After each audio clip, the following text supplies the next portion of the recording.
Хөрмәтсез мөхтәрәм тамашачыларыбыз, татарлар тапшыруы үз эшен башлап җибәрә. Атна дәвамында сезнең белән мин Роза Зиятуллина булармын бүген безнең программада. Төмәндә Сөләйманов укуларында нинди мәсьәләләр күтәрелде? Без һаман сөйлибез сохранение дип, саклап калып бер нәрсә эшләп булмый. Бүгенге көнгә без кертәбез шундый сүз саклау түгел, үстерү буенча. Төп максат татар милләтен торгызырга һәм үстерергә. Беренче нәрсә кирәк. Халык бер-берсен уважать итәр өчен. История белергә кирәк бер-беребезне. Хәбәрчеләребез Әүештә авылы мәктәбендә кунакта. Вот этот урок, посвященный татарской музыке. Да. Важен? Очень. Сүфхәт Надыровка 80. Әле генә мин малай идем, инде бүген бабай булдым. Ниһаят, миңа 80 яшь булды. Татар дөньясында көн сайын бик күп яңалыклар, бихисап чаралар үткәрелә. Әлбәттә, без аларны игътибарсыз калдыра алмыйбыз. Сезгә Татар дөньясы яңалыклары сәхифәсен тәкъдим итәбез. Татарстанда балалар өчен татар телендә радио ачарга җыйналар. Бу хакта Татарстан журналистлар берлеге рәисе, Яңа гасыр телерадиокомпаниясе генераль директоры Илшат Аминов белдерде. Анда спектакль, җырлар, дәресләр һәм башка жанрлар булдыру коралган. Казан паркларында һәм скверларында татар телендә ачык хореография һәм спорт дәресләре сериясе башланып китә. Идел буе халыкларының дәртле биюләрен аерым алганда башкорт, татар, удмурт һәм башка халык биюләрен өйрәнергә мөмкин булачак. Твердә татар кызы бәйгесе җиңүчесе билгеле булды. Беренче урынны 26 яшьлек Мәрьям Мөҗипова яулады. Ул инглиз, немец телләре укытучысы булып эшли. Кызлар шигырьләр сөйләде, җырлады, интеллектуаль этапта исә татар халкы Татарстан тарихы буенча белемнәрен тикшерделәр. Төрки дөнья җыенында Фатих Кәрими әсәре телгә алынды. Төркиянең әдәбият галиме Җиһан Шакмак татар язучысы Фатих Кәриминең аннан-моннан әсәрендә хатын-кыз мәсьәләләренә карашы турында чыгыш ясады. Әфганстанда тула авыллар белән яшәүче татарлар булу турында сөйләделәр. Бу хакта Татар конгрессында узган фәнни җыенда конгресс җитәкчесенең киңәшчесе Ринат Закиров белдерде. Хәзер Афган җирендә 1 миллионлап татар яши дип исәпләнә. Очрашу вакытында Афганстан татарларына Татарстан уку йортларында квоталар бирергә тәкъдим иттеләр. Казанда Милләтләр театрының Хуҗа Насретдин Курчак спектакле күрсәтелде. Спектакльнең режиссеры Тимур Бекмамбетов, сценарий авторлары Тимур Бекмамбетов һәм Илгиз Зәйниев. Спектакльнең үзенчәлеге ул танылган артистлар Константин Хабенский, Евгений Миронов, Елизавета Боярская һәм Чулпан Хаматова кебек танылган артистларның тавышлары яздырылган Курчак спектакле. Спектакль өчен катлаулы механикалы марионеткалар сайланган. Бүген Милли шура рәисе Васил Шайхразиев эш сәфәре белән Кыргызстан Республикасында 7-8 июнь көннәрендә аның Кыргызстан Республикасы премьер-министры һәм Кыргызстан татар иҗтимагый берләшмәләре вәкилләре белән очрашулары планлаштырылган. Шулай ук Милли шура рәисе Сабантуй бәйрәмендә катнашачак. Дәвам итәбез. Хәзер юлыбыз Төмән өлкәсенә. Биредә шагыйрь, язучы һәм публицист Булат Сөләйманов истәлегенә чара узды. Аның иҗатында туган ягына, табигатькә, туган теленә мәхәббәт ярылып ята.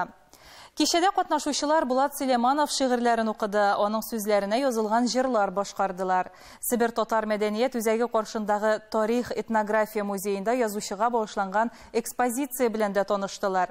Булат Сөләйманов истәлегенә түгәрәк өстәлдә үткәрделәр. Биредә Себер татар теленең киләчәге, Шимги туры, Искер музейлары язмышы турында да фикер алыштылар.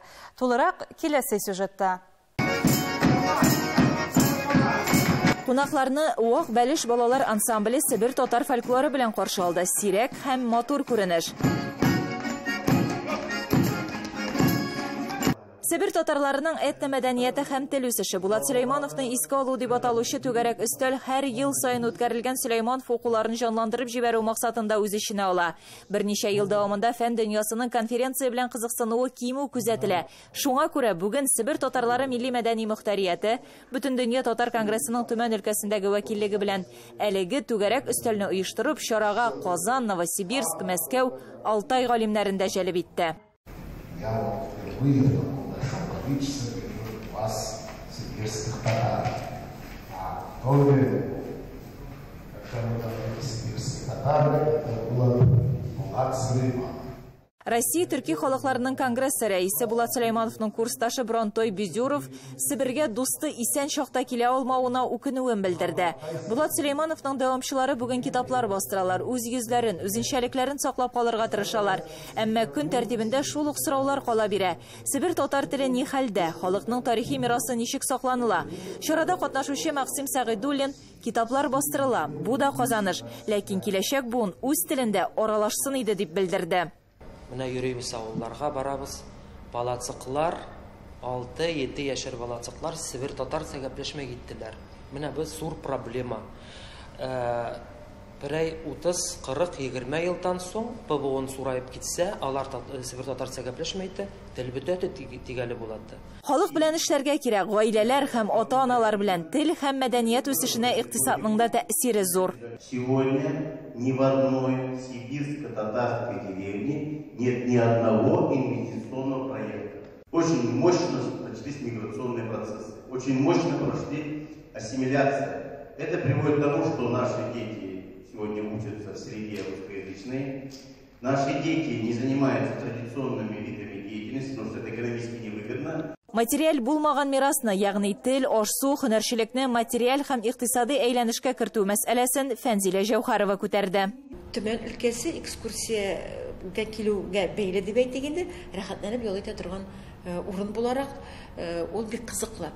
Мин үзем исәплим, әгәр дә регионның җитәкчеләре дип әйтгәндә, шул исәптән татарлар үзләренең матди булмаган мирасларын менә шушы территорияларны туристик яктан кызыклы итәр өчен аны матди булмаган мирасны брендка әйләндерергә телиләр икән, моңа мөмкинлекләр бик зур.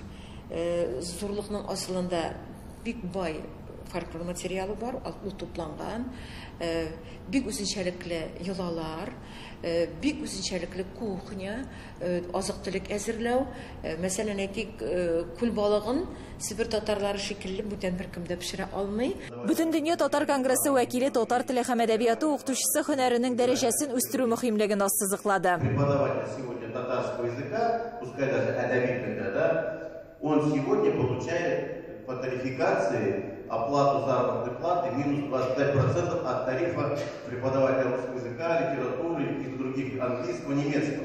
Хәтта ерак районнарда созлыклар артында да тел ярлылыгы сизелә дип сөйләде тарих фәннәре кандидаты Гөлсифә Бакыева. Мин кышын зимник буенча бүтән авылларны сосягныңкы йөреп чыктым быел. Ничек нимәгә мин бераз менә уйландым, что 20 ел элек миннән табылган. Ул вакытта кечкенә балалар, бүтән кешеләр авылда, менә кечкенә балалар да үз телендә генә гәпләшкәннәр. Менә хәзер мин уже күрәм, мәктәптә дә балацыклар, итышта да урысча гәпләшә башлаганнар. Алар, конечно, урыс телене дә, үзләренең телләрен дә беләләр, аларның телләрен дә все-таки менә ул говорлары сакланып калады, но авылларында кел татарлар яшәйт, анда башка халык юк. Аның өчен менә нигалар урысча гәпләшеп киткәннәр. Мин уйлыйм, менә ул интернет, легал гаджетлар буенча дип уйлыйм. Әлеге ерак авылларда тормыш рәвеше үзгәрешсез. Хәзер инде сирәк очрый торган традицияләр дә сакланыла. Ләкин шул тарих әле җитәрлек дәрәҗәдә өйрәнелмәгән ди Новосибирскидан килгән тарих фәннәре докторы Владислав Какаулин. Ул чат татарларын өйрәнү белән мәшгуль. Ну нет, история не написана чатских татар, так отдельные упоминания, это все надо собирать в единый комплекс. Конечно, для историка там есть работа, но проблема заключается в том, что эта работа должна быть комплексная. Там надо привлекать археологов, этнографов, лингвистов, которые языком занимаются, вот тех же генетиков, потому что, историку я могу только пользоваться тем, что наработали специалисты в этих областях. Түгәрәк өстәлдә яңгыраган докладлар нәкъ Булат Сөләйманов холкы сыман ялкынлы булды. Себер татарларының мәдәниятенә һәм теленә багышланган проблемалар күтәрелде. Иң мөһиме, әлеге сөйләшүләр шушы урында гына калмасын иде. Сөйлибез сохранение дип, саклап калып бер нәрсә эшләп булмый. Бүгенге көнгә без кертәбез шундый сүз саклау түгел, үстерү буенча. Үстерү буенча татар мәктәпләрендә татар телен укыту, үстерү буенча татар авылларының эшләрен, аларны үзгәртү буенча, икенчесе Себер татар телен әйтик, үзебезнең милләт телебез дип, татар теле дип факультативны кертергә. Без уйлыйбыз үзгәрешләр булыр. Менә галимнәр бик яхшы чыгышлар ясыйлар, Аллага шөкер. Яларның бүгенге көнгә иштәлеге без аны чыгарып күрсәтергә кирәк татар халыгына. Себердә генә түгел, бөтен җир күләмендә таралган татарларга. Себер татарларының тарихы тирән, аңа таянырга кирәк. Себер татарларының иштәлеге тирән, аны аңларга кирәк. Себер татарлары бүгенге көнгә танылган, безнең татарлар исемендә үз урынын табарга тиеш. Шара азагында Бәрәкәт Игъана фондының попечительләр советы рәисе Мөнирә Хөснетдинова Себер татар теле әлифбасын һәм Галия Абайдуллинаның балалар шигырьләреннән торган җыентык бастыруга сертификатлар тапшырды. Гөлия Садыкова, София Хайруллина, Татарлар, Төмән. Сез татарлар тапшыруын карыйсыз, программабызның икенче өлешендә. Төп максат татар милләтен торгызырга һәм үстерергә. Беренче нәрсә кирәк. Халык бер-берсен уважать итәр өчен. История белергә кирәк бер-беребезне. Хәбәрчеләребез Әүештә авылы мәктәбендә кунакта. Вот этот урок, посвященный татарской музыке. Да. Ага, важен? Очень. Сүфхәт Надыровка 80. Әле генә мин малай идем, инде бүген бабай булдым. Ниһаят, миңа 80 яшь булды. Россия Федерациясы югары һөнәри белем бирү учреждениесенең мактаулы хезмәткәре, тарих фәннәре кандидаты, доцент, политолог, 45 ел педагогик эшчәнлеге дәверендә Луиза Мәхмүд кызы Алмаева үз укучыларында күп милләтле төбәкнең барлык халыкларына карата хөрмәт хисе тәрбияли.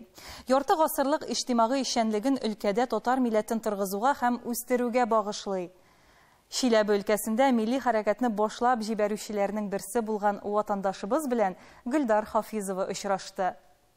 Луиза Мәхмүд кызы Алмаеваны Шиләбе халкы өлкәнең милли мәдәни хәрәкәте ветераны дип хаклы рәвештә атый. Тарихи вакыйгалар кешеләр язмышына тәэсир иткән кебек, айрым кешеләрдә бурылыш вакытында бөтен халык язмышына йогынты ясый.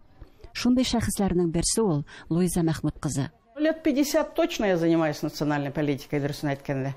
Милли сәясәт белән шөгыльләнүнең башында тарих белән кызыксыну тора. Тарих фәненә мәхәббәт аңа 8-нче сыйныфта Мәскәү дәүләт университетын тәмамлап, авылга тарих укытучысы булып эшкә килгән мөгаллимә тәэсир итә.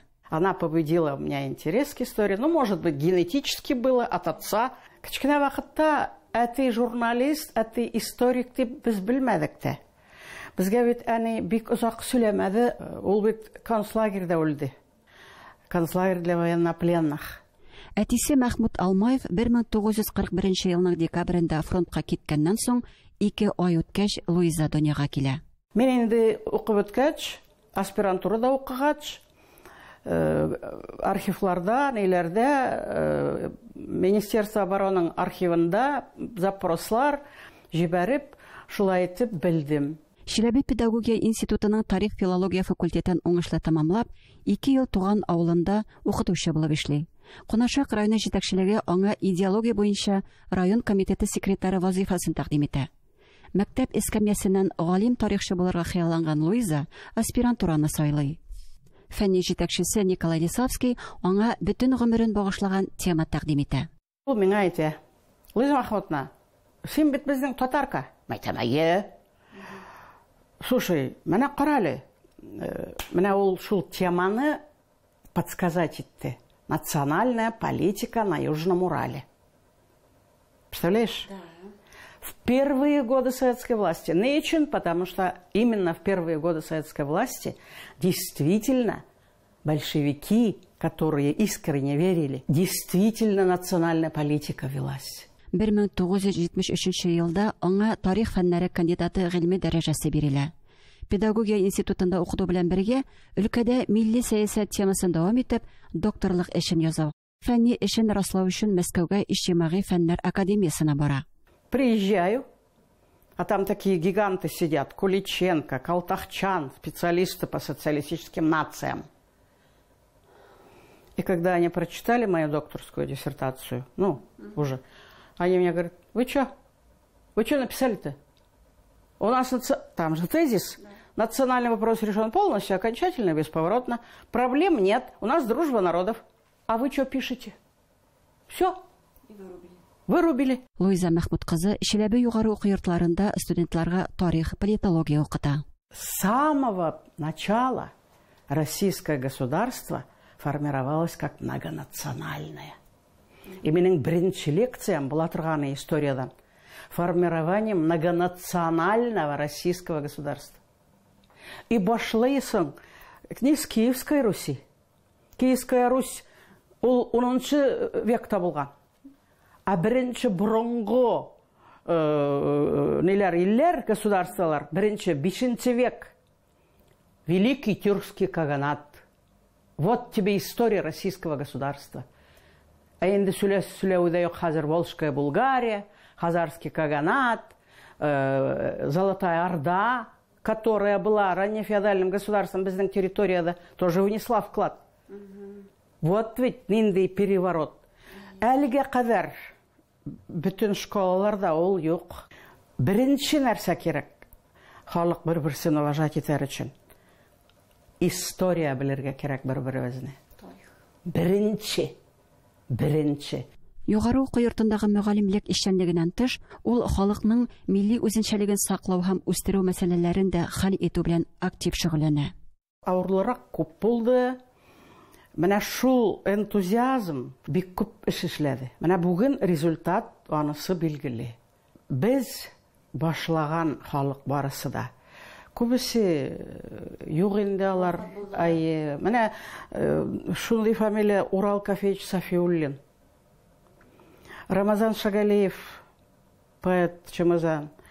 Салиса Гараева әзрәк тоже участница булды. Бергә инде башладык, бергә күтәрдек шул проблеманы. Бурычларны бергәләшеп хәл итү өчен Чиләбе халыклары ассамблеясы оештырыла. Аны булдыруда да Луиза Мәхмүт кызы активлык күрсәтә. Ассамблея белән 3 ел дәвамында җитәкчелек итә. 1998 елда Россия халыклары ассамблеясын оештыруда актив катнаша. 4 ел аның рәисе урынбасары була. Луиза Алмаева Чиләбе өлкәсе татарлары конгрессына нигез салучыларның берсе. Должна быть разработана государственная национальная программа государственной национальной политики. Тогда и общественным организациям станет легче. И, естественно, цель будет достигнута. Милли сәясәтне гамәлгә ашырган өчен 2019 елда Чиләбе өлкәсе губернаторы премиясе булдырылды. Ел сайын әлеге премияга 10 кеше лаек була. Узган ел өлкә иҗтимагый палатасы тәкъдиме белән Луиза Алмаева да бүләкләнде. Луиза Мәхмүт кызы моны 50 еллык милли иҗтимагый эшчәнлеген тану билгесе дип шатланып кабул итте. Чиләбе өлкәсендә милли иҗтимагый оешмаларның бүгенге эшчәнлеге 80-нчы еллар ахырында, 90-нчы еллар башында алар тарафыннан кабул ителгән гамәлләр нәтиҗәсе. Чиләбе шәһәреннән Гөлдар Хафизова, Татарлар. Себердә мәдәният ара мөнәсәбәтләрдә яңа күренеш күзәтелә. Башка милләт укытучыларының татар балаларын татар милли дөньясына кайтару омтылышы.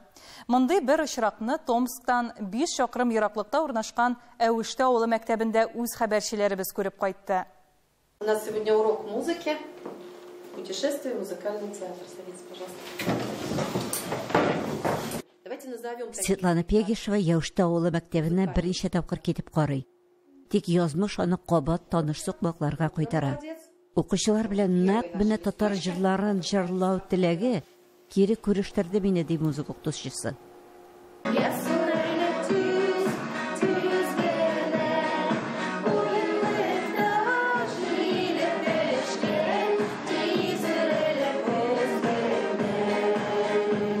Татарская музыка очень мелодичная, очень красивая. Мне очень нравится. Ребята поют с удовольствием. Я очень рада, что они поют на татарском, хотя разговаривают на татарском все меньше и меньше.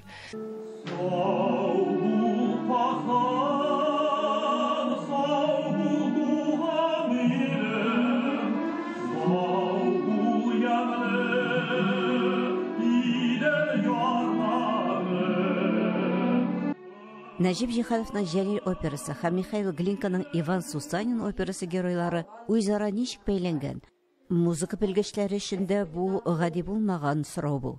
Тик аңа хәзер 5-нче сыйныф укучылары җиңел җавап бирә ала. Темпом похожие были, героями похожи были они. Динамика хорошая была, громкая. Их объединяло то, что они оба служили и защищали Родину. Солдатлар балаларның иң яраткан җырларыннан берсе. Аны конкурсларның берсендә башкарып, җиңүче исемен дә яуладылар. Туган илебезне яратырга, тарихны белергә өнди торган җыр бу диләр горурланып. Бабайда солдат булган, Айтсайда солдат булган, Зурабайда солдат булган, Тебе, человеку, живущему в татарской деревне, вот этот урок, посвященный татарской музыке? Да. Ага, важен? Очень. Томскидан Елена Софиулина, татарлар. Милләттәшләребез кайда гына яшәсәләр дә һәркемгә үрнәк, дус, тату булып гомер итәләр. Без моны Свердлау өлкәсенең Мәҗит Гафури исемендәге татар-башкорт иҗтимагый оешмасы рәисе Сөфхәт Надыров мисалында күрдек. Бу көннәрдә ул 80 яшен тутырды. Милләттәшләребез Екатеринбург шәһәренең татар мәдәният үзәгендә җыелып, шул уңайдан зур бәйрәм үткәрделәр. Әлеге чараны җирле хәбәрчеләребез дә игътибарсыз калдырмады.